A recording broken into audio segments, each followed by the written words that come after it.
So far along the Tucson border sector, we haven't seen significant crowds of people flowing across the border compared to Yuma and Texas.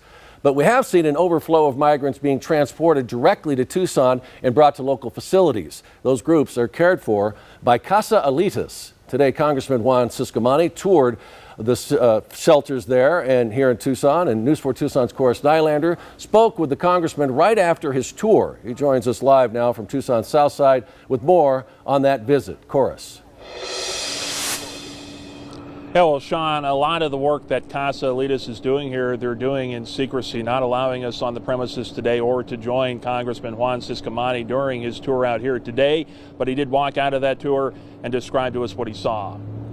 After a week of high anticipation, Title 42 is officially over. We have zero resources available. We've seen small border communities like Douglas overwhelmed, pleading for more resources, as almost all the undocumented immigrants are getting bused to an already overflowing Casa Alitas in Tucson as part of Governor Katie Hobbs' plan to address the situation. The governor earmarking upwards of $7 million taxpayer dollars to carry out the transportation.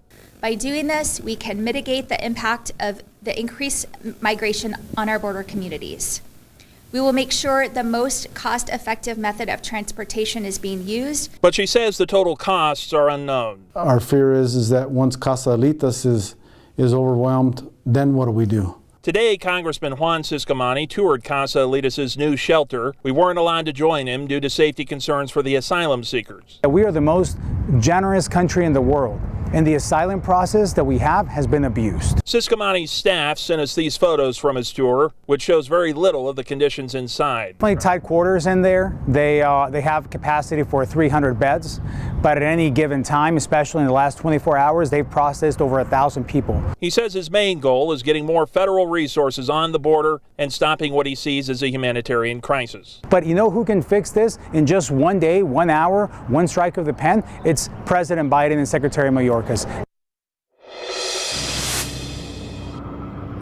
And from Casa Alitas, we know that eventually these asylum seekers get transportation to either family members or sponsors pretty much throughout just about anywhere across the entire country. Ciscomani tells me he has concerns about the vetting of those sponsors and ultimately his main concerns for young children going to the proper place. We're live from Tucson South Side tonight. Chorus Nylander, News 4 Tucson.